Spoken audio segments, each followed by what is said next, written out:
अस्सलाम वालेकुम। वालेकुम सलाम। कैसे हैं आप? अल्हम्दुलिल्लाह, आप सुनाएं। अल्हम्दुलिल्लाह मैं भी ठीक। अच्छा सर, मुझे आप ये बताएं कि जापान ने इंडिया के ऊपर इन्वेस्टमेंट की है $42 बिलियन की, तो आप इस बारे में क्या कहेंगे? सबसे पहले तो फ़ॉरेन पॉलिसी पे डिपेंड करता है। तो जो पाकिस्तान की फ़ॉरेन पॉलिसी है वो अच्छी होनी चाहिए, फिर ही वो ज़ाहिर बात है इन्वेस्टमेंट करेंगे। और उससे ज़्यादा ज़रूरी बात यह है कि पाकिस्तान के हालात स्टेबल होने चाहिए। जब हमारे मुल्क में इकोनॉमिक स्टेबल होगी हमारी, तो तभी कोई फ़ॉरेन कंट्री हमारे मुल्क में आके इन्वेस्टमेंट करेगी, उसके बरक्स इन्वेस्टमेंट नहीं होगी। सबसे पहली बात तो ये है कि जापान की गवर्नमेंट अच्छी है, स्टेबिलिटी है वहाँ पे गवर्नमेंट की सियासत की, कोई और इदारे इन्वॉल्व नहीं होते उसमें, इसलिए एक तो बड़ी ह्यूज मार्केट भी है वहाँ पे। हर मुल्क चाहेगा वहाँ पे इन्वेस्टमेंट करने के लिए। कहाँ पे? इंडिया में। हमारे यहाँ पे स्टेबिलिटी नहीं है, जैसे जो हालात हैं, जैसी गवर्नमेंट है, जैसे सियासतदान हैं, जो ये गवर्नमेंट लगाने जब से आई है आपकी खारजा पॉलिसी ज़ीरो है। आप किसी भी मुल्क को साथ लेके चल नहीं सकते, कोई मुल्क आपके साथ खड़ा नहीं होना चाहता। इवन कि चाइना जो आपका दोस्त मुल्क था वो भी आपके साथ नहीं है इस टाइम। सीपैक आपका रुका हुआ है जब से आया हुआ है, तो कोई मुल्क यहाँ पे कैसे इन्वेस्टमेंट करेगा? आप ज़ीरो हैं सियासी लिहाज।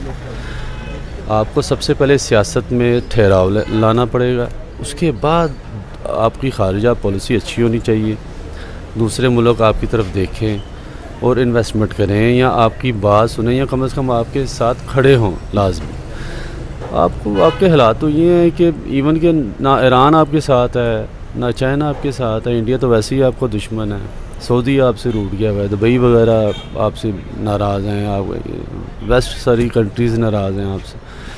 तो सबसे पहले इस गवर्नमेंट को जाना चाहिए, अच्छी गवर्नमेंट को आना चाहिए जो यहाँ पे स्टेबिलिटी लाए और अपनी खारजा पॉलिसी अच्छी करे।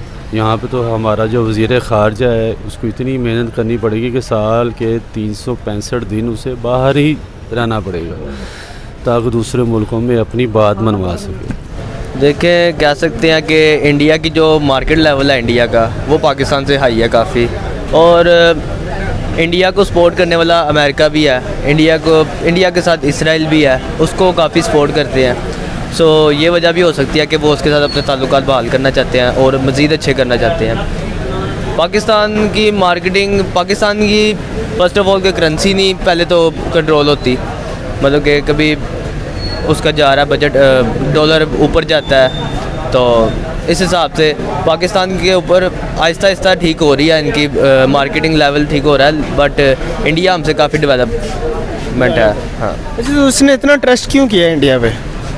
देखिए, यही मेन वजह ना कि उसके साथ कई सुपर पावर्स उसको सपोर्ट्स करती हैं, तो लिहाजा उसने ये इसलिए सोचा है कि हमें इंडिया के साथ अपने ताल्लुकात मार्केटिंग लेवल पे भी अच्छे करने चाहिए।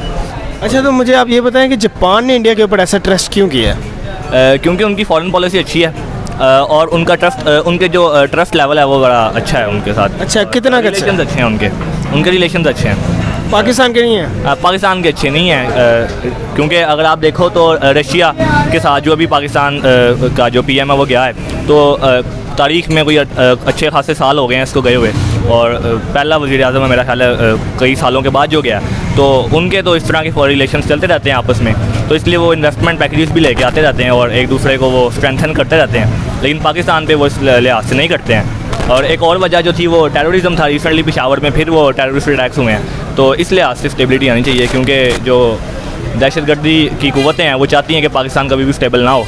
और बस इस चीज़ से क्या फ़ायदा हो सकता है इंडिया को? किस चीज़ से? यही इन्वेस्टमेंट से। ज़ाहिर बात है कि उनकी इकॉनमी मज़ीद स्टेबल हो जाएगी और उनका GDP जो है वो ज़्यादा ग्रो करेगा और उनकी मुश्त अच्छी होगी बस। और उस लिहाज से पाकिस्तान में इन्वेस्टमेंट ला सके, कम से कम पाकिस्तान की वक़ार में, इज़्ज़त में इजाफ़ा करे, वो चीज़ नहीं है। और जैसी हुकूमत है दुआ करें ये चला जाए। इमरान खान के बारे में बात कर रहा हूँ, ये जाएगा तो शायद दूसरी गवर्नमेंट जो है उसे कुछ शर्म होगा पाकिस्तान के लिए करना, कोई ये नहीं कर सकता बॉस, ये सिर्फ डायलॉग मार सकता है या मोटे दानों की तस्वीर पकड़ के दिखा सकता है। अच्छा सर, अगर देखा जाए तो जापान ने इतना ट्रस्ट करके इंडिया के ऊपर इतने बिलियंस डॉलर्स की इन्वेस्टमेंट की है, उसने क्यों की है? सर, एक तो उनकी ग्रुपिंग बहुत अच्छी है इंडियंस की, वो दूसरी मार्केट बहुत बड़ी है। हर कोई वहाँ पे आना चाहेगा। उस सियासत का ठहराव है, गवर्नमेंट आती है वो 4-5 साल रहती है, काम भी करती है लोगों के लिए। ये जब से ये आया है इसने तो लोगों का जीना हराम कर दिया। यहाँ पे तो लोग खाने पीने के लाले इन्वेस्टमेंट किसने करनी है। इतने इतने बड़े बड़े स्कैंडल्स आए हैं, दवाइयों के आए हैं, आटे के आए हैं, चीनी के आए हैं, मालम जब्बा के हैं, पेशावर जो ऑरेंज लाइन ट्रेन है उसके हैं। इतने इतने बड़े स्कैंडल हैं, किसी की हिम्मत नहीं है पकड़ने की।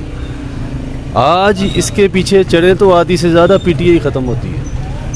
आम आदमी को रिलीफ कहाँ से देना उन्होंने वो सिर्फ खाने पीने के लिए बैठे हुए। जैसे मीडिया में खबरें आती हैं जी आपका सीएम हाउस या सीएम सेक्रेटेरिएट, वहाँ पे हर चीज़ के रेट लगते हैं, हर सीट के रेट लगते हैं, हर जो तबादला करना उसके रेट लगते हैं। हमने तो यही सुना है बॉस। तो जहाँ पे ऐसी गवर्नमेंट रहेगी वहाँ पे कुछ भी नहीं हो सकता। आप दुआ ही करें कि ये दफ़ा हो जाए बस। इस इकोनॉमी के हिसाब से अगर देखा जाए तो इंडिया को क्या फ़ायदा हो सकता है? इंडिया को ये फ़ायदा हो सकता है सबसे बड़ा कि उनके स्टूडेंट्स को जो है वो वहाँ पे नौकरी मिल सकती है, वहाँ पे उनको रोज़गार के मौके ज़्यादा हासिल हो सकते हैं।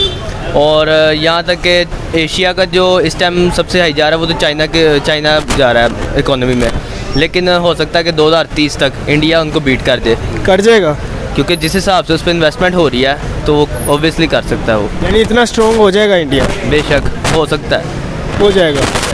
इन्वेस्टमेंट से इंडिया को क्या फ़ायदा हो सकता है? जाहिर सी बात है, जब कोई मुल्क किसी मुल्क में इन्वेस्टमेंट करता है तो बिज़नेस के लिए अपॉर्चुनिटीज़ आती हैं, लोगों के लिए जॉब्स आती हैं।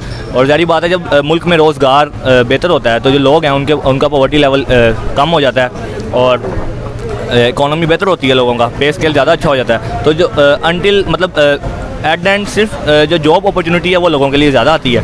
और जब मुल्क में जॉब अपॉर्चुनिटीज़ ज़्यादा होंगी और रोज़गार ज़्यादा होगा तो जाहिर सी बात है कि मुल्क तरक्की करेगा।